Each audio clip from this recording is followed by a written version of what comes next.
In this video, I'm going to be talking about how Facebook actually helped me save my cat's life and helped me get his diabetes under remission.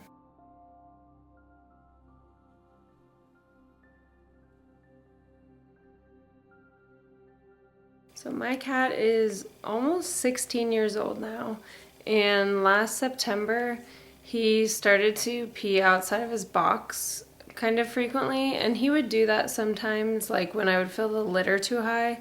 So I kind of waited a couple days to see if it was going to be consistent or if it was going to be like because of the litter or something like that.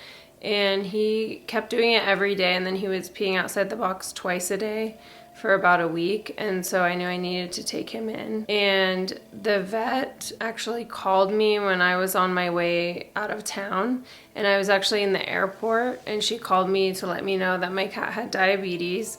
I had left him with my mom, and because I was going out of town, so she was waiting at the vet with him, and then the vet called me with the results, and my mom was going to watch him for the weekend. And the vet called me and she said, "Are you financially and emotionally prepared to have a cat with diabetes?" And I thought that was kind of really intense. So it really already stressed me out right off the bat. And I was not really sure what feline diabetes entailed.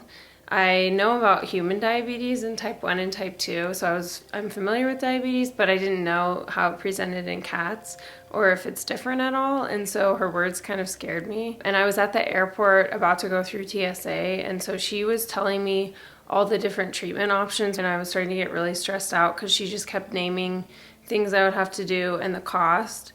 And the cost was adding up super quick, and she gave me a couple different options, and then she said she would email me all the things she was saying and then kind of let me decide what to do over the weekend, and that it'd be fine if we didn't start treatment right away because it was a Friday and then I was coming back on the Monday. So she said that was fine if we wanted to wait a couple days to figure it out. I was flying to San Francisco, and then as soon as I got there I started looking up diabetes for cats because I don't like to just take like a doctor's or a vet's word for something. I like to kind of do my own research so I know what the different options are and really what they mean and what different people have gone through, and just to get kind of second opinions. And so I usually go to Reddit. I love Reddit for medical information, which is not always accurate, but it gives you a good place to start to like look into things and then start looking at peer-reviewed studies and all of that. That's more scientifically accurate. But I went on Reddit and I was looking for information about feline diabetes, and they directed me to the feline diabetes Facebook group. And so I immediately joined, and you have to like fill out like an application and talk about your cat and say when they were diagnosed and fill out a couple different things to join the page. And so I did that right away, and they accepted me really quick. And one of the things the vet said on the phone is I asked her if like a diet change would be beneficial for my cat for diabetes and if that could help him go into remission. And she had told me there's not a high chance that that will happen. She said diet change can kind of help, but the likelihood of the diabetes going into remission is so small that it's not always even worth it to attempt a diet change. And so I was kind of like, I don't think that's correct because my cat wasn't born with diabetes, so it's got to be like type 2 like it is in humans, which is, it totally can be managed by diet. And so I was like, I don't think she really knows what she's talking about with that. And so when I joined the Facebook page, there's so much information on there. And I had no idea that groups like this existed on Facebook. But basically there's like admin on there 24/7. And so no matter what time of day, if you have an urgent question, you can tag admin and then they'll answer you in like a really timely manner, and they'll respond to your post or your comments. And so they are so helpful on there. And so they have all these guides posted about things you need to do to get started with managing your cat's diabetes. And a lot of people have joined that page because they're not always happy with the care that their vets are offering, and they're just looking for more information. And so a lot of people kind of have the same story, that their vet doesn't really know about feline diabetes is saying that they like can't really manage it, that they just need to be on insulin forever. And so I feel like there's a lot of misinformation out there, and vets don't get a lot of training on feline diabetes. And I know it's different in cats and dogs, and there's more research that has been done on dogs. Vets are more familiar with dogs. And so they kind of go off of standards for dogs, but really it's so different in cats. And so for me, when I joined that page, I learned, okay, diet is the first step that I'm going to change. And so my cat was previously eating dry food, which now I really know dry food is really bad for cats. But I was kind of scared into it because my cat had a urinary tract blockage, and had struvite crystals in his bladder. So he had to get an emergency surgery that was really intense and expensive. And so I was scared into thinking that he had to be on this prescription food for the rest of his life. And he was on it for probably like 6 or 7 years without any issues. He was still overweight and always like chronically starving all the time and crying for food, eating plastic, like always looking for more food and just acting hungry all the time. So I knew that it was probably not like the best for him, but I was afraid to try something else because I was afraid the crystals would come back, because that's what the vet was warning me about. And so I thought I was like locked into this diet. But as I did more research, I learned that just hydrating wet food is better for crystals than dry food. And so I was kind of annoyed that I had even been on that food for so long with my cat, because I just don't think it was good for him. And that's what kind of led to him getting diabetes, because it was really high carb and it was like low moisture content. And I don't think it was ever really a good choice for him. But it did allow him to not have crystals for 7 years. So I was like, okay, it did something in that department, but I think it caused the diabetes. So I wouldn't recommend the Hills.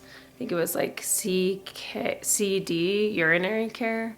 That's what he was on. So we joined the Facebook group, and then I found a lot of people were recommending Fancy Feast Classic Pate for cats to eat because it's super low carb and it's really a cheap option. And to me, I always thought Fancy Feast was like garbage cat food and just really low quality and not very good at all. But it's actually a great option for diabetes, and a lot of cat parents, they get their cat Fancy Feast and it can help them go into remission. So I immediately bought that. It's really important that you buy like the classic Pate. And for my cat, there's like 2 different boxes of the variety packs. One was orange and one was green. And I was kind of buying them both interchangeably because it depended on like what PetSmart or Target had. And so I noticed that when he would have the orange multi-pack, he would kind of have more like diarrhea and he was throwing up a little bit.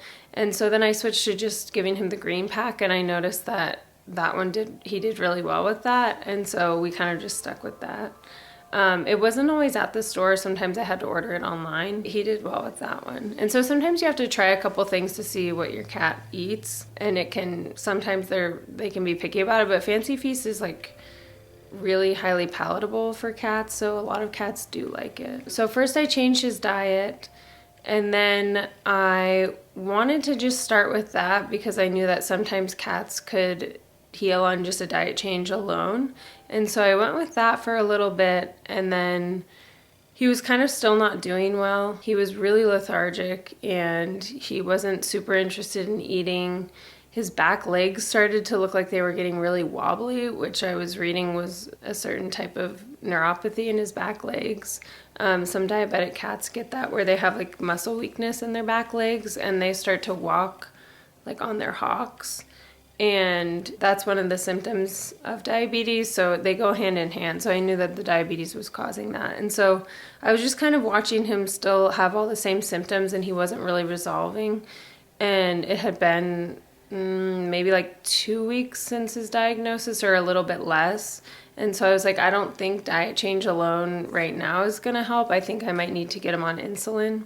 And so I went to the vet and she prescribed me insulin.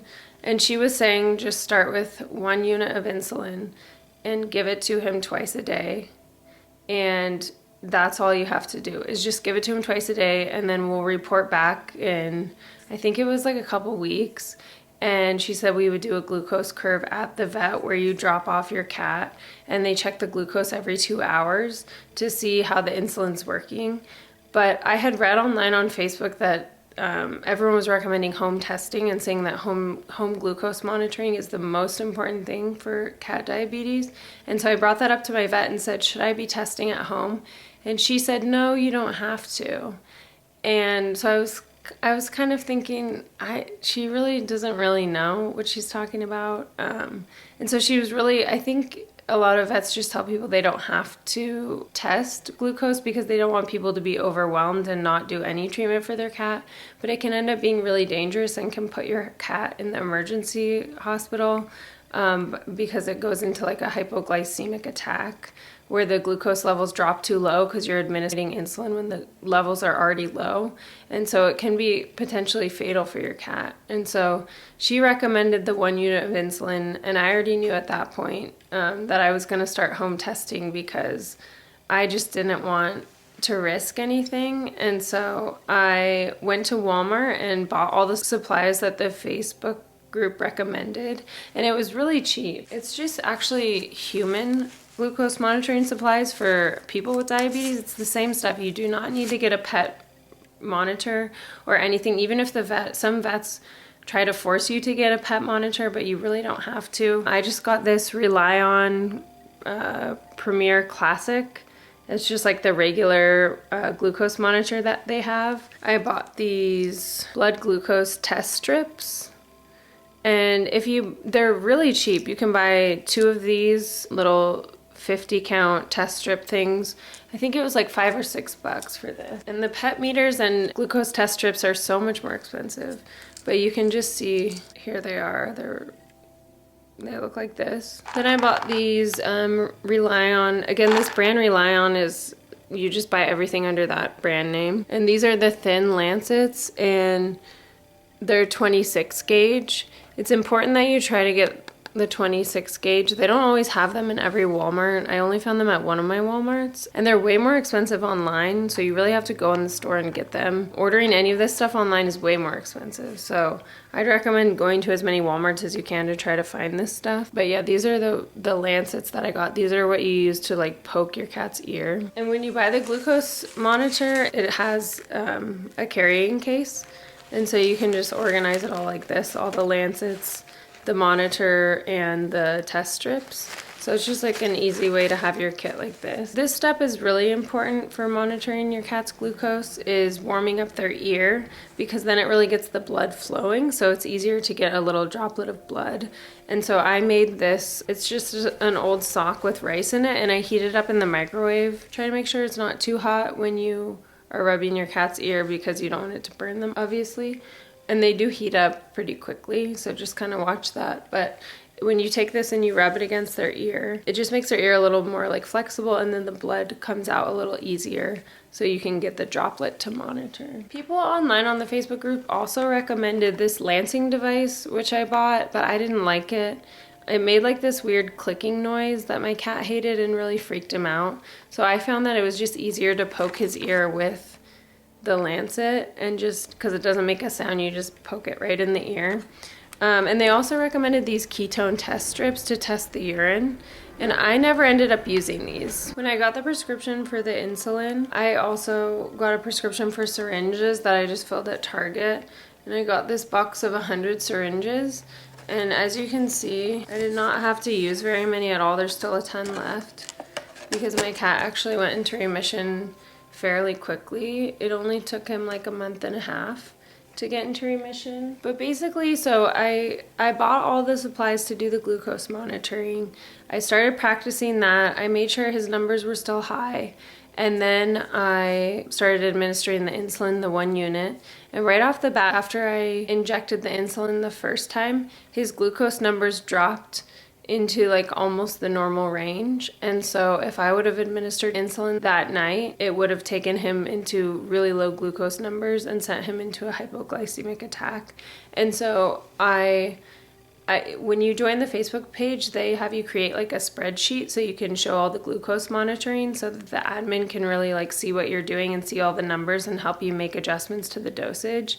And so I posted on there and showed that I was doing 1 unit and that this was the glucose number.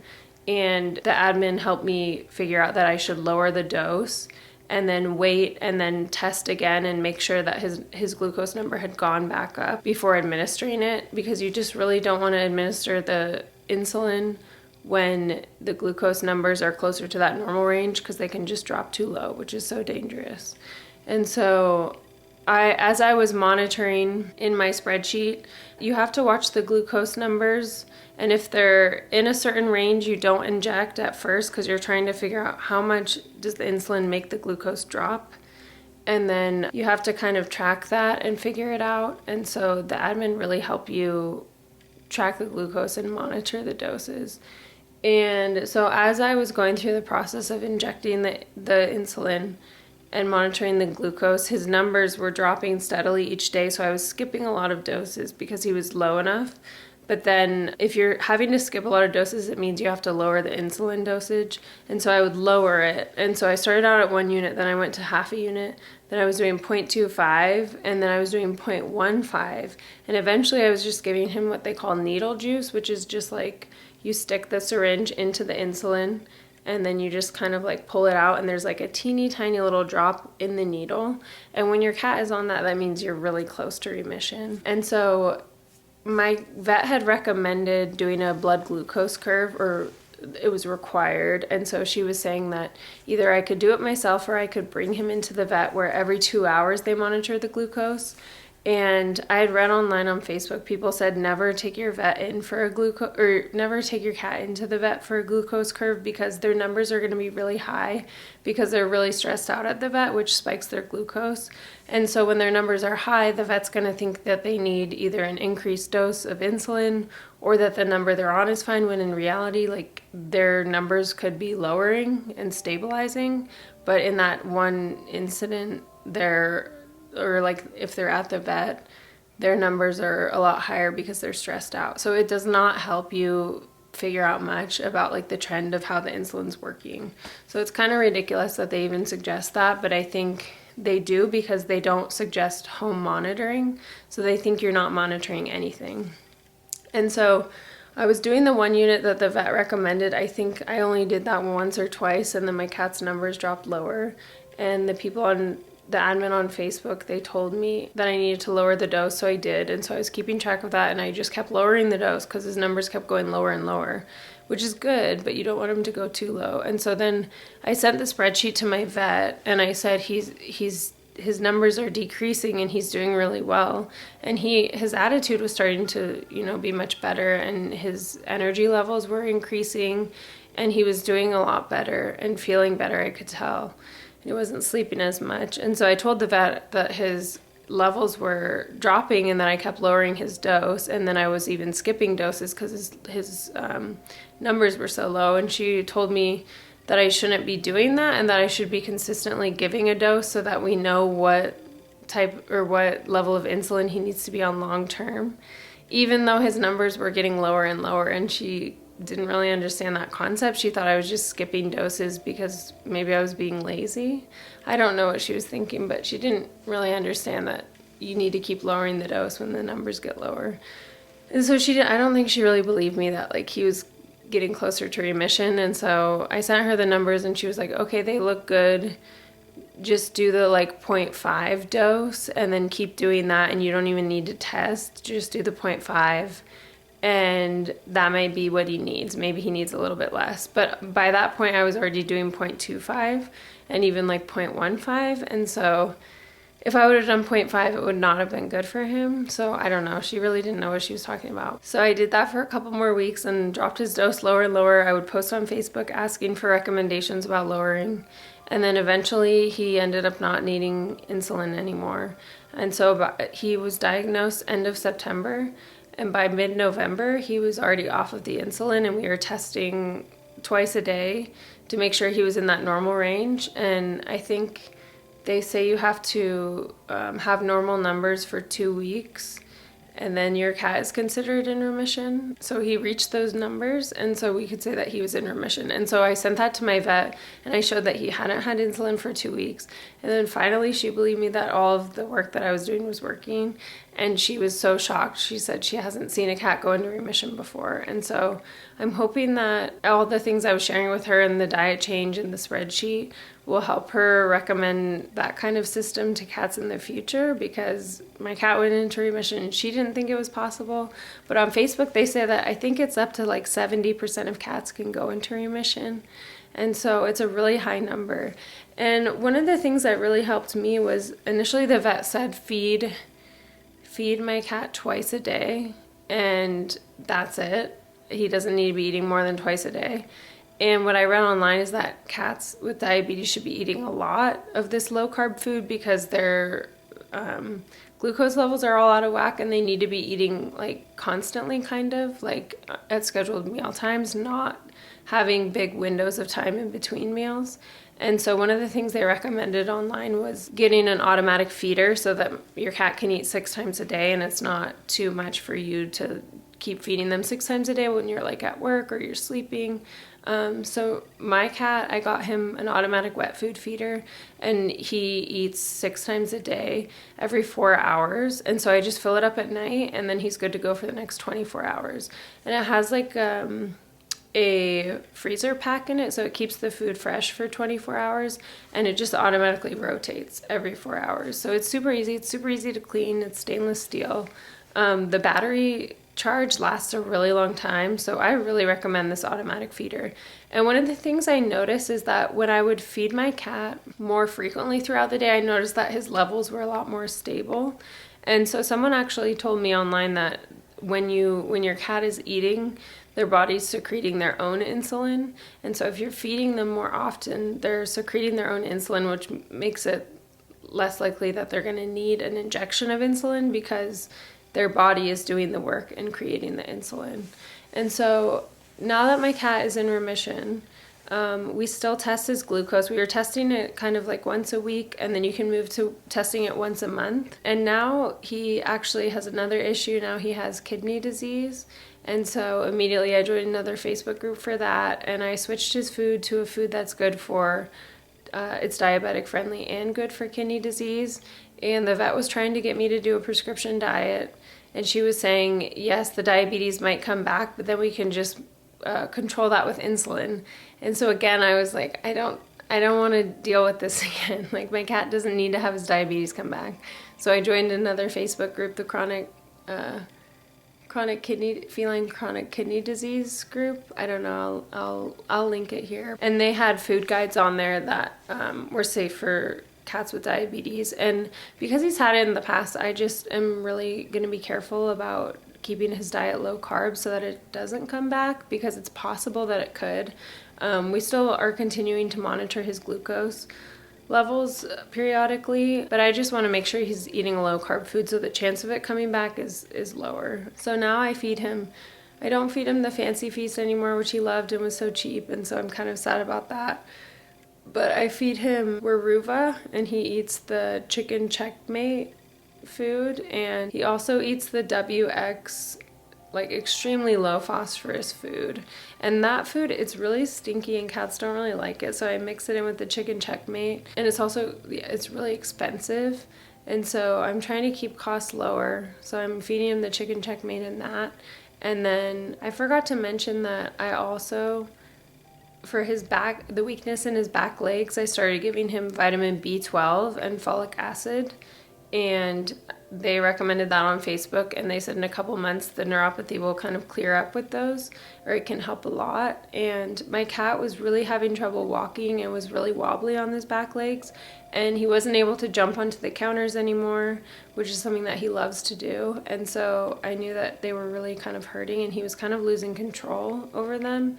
And so after I gave him the B12 and the folic acid, I noticed that his energy started coming back, and I could tell his legs were gaining strength. And so now he's able to jump on the counter again. His legs, they seem a tiny bit weaker than they used to be, but they're almost back to what they were before. And so now it's just so nice to see him be able to jump onto the counters, because I know that's something that he loves to do. So he's able to still kind of be himself with that. Yeah, so now we're managing the kidney disease and preventing the diabetes from coming back. So that's kind of a new journey that we're on. But he is almost 16, so I know that he's really old, and we're just trying to do what we can to keep him feeling good and, you know, living his best life. If you have a cat with diabetes and you have to go to out of town, it's so stressful. I only had to do it one night, and that was just so stressful. And my brother was calling me. He wasn't able to get the glucose reading, so it was very stressful. But I just want to encourage you, if you can't do the glucose monitoring on your own, just have somebody else help you with your cat if you can, and just have somebody offer your cat like a chew treat, and the other person can prick the ear and do the reading, because then your cat will be distracted with the treat, and it just makes it a lot easier. Like, I was trying to do it by myself at first, and I was just so frustrated, and I was crying, and it was just not happening. It was so difficult to do. So for the people that are able to do it by themselves, like, that's incredible. But I think having somebody else do it with you just makes it so much easier. And I just want to say that home testing is super important for diabetes, and joining this Facebook group can really help you get suggestions on what you should do with your cat. I'm not a medical professional, so these recommendations are just recommendations that I've found online, recommended by others, and they worked for my cat. But definitely do your own research. And I mean, listen to your vet for some things, but you can question other things. So I think one thing that helped was that the vet did all the blood work, and so that really helped us figure out that my cat did have diabetes, and otherwise, like, we wouldn't have known without that. So that was a really important step, doing the blood work and the urinalysis. But then as far as the treatment goes, I think it really helped for me to do my own research, because my cat was able to go into remission. We don't do insulin. It's just so much easier not having to deal with all that, and not having to have my cat have diabetes, because he feels so much better. So definitely always just do your own research and see what you can find online. Joining this Facebook group really helped in so many ways. So if your cat has diabetes, I would 100% recommend starting from joining the group. Even if your cat has had diabetes for a while, you could still learn something new on there. And they always say on that group that remission is not always the goal, but like managing the diabetes is for sure the goal. And a lot of cats are able to go into remission with the tips that the people give out on there. So it's just a really great resource that I wanted to share. So if your cat has just been diagnosed with diabetes, or has had diabetes for a while and you've just been managing it with your vet, I would highly recommend joining the Facebook group and kind of starting there. Just looking at all of their guides and all of their recommendations, because you might learn something new. And if you have a friend that has a cat with diabetes, like, please share that with them too. A lot of people don't know about this resource and just kind of go off of what their vet says. So it has the potential to save a lot of cats and help them get into remission, just like it did for my cat. So please share this video with people that have cats with diabetes. And if you do have a cat with diabetes, please attempt a diet change, feeding your cat more regularly, and doing home testing, because you might be able to help get your cat into remission. I'm just happy that my cat is able to be in remission now, even though now he's dealing with some other things too. He's able to be a lot more content and comfortable than he was when he was having diabetes, and he was really lethargic and just kind of weak and always uncomfortable and peeing a lot. And now he's doing a lot better. Even though he's almost 16, he still can do all the things that he loves again, so that just makes me really happy. If you have a cat, feed them low-carb food. Don't feed them dry food.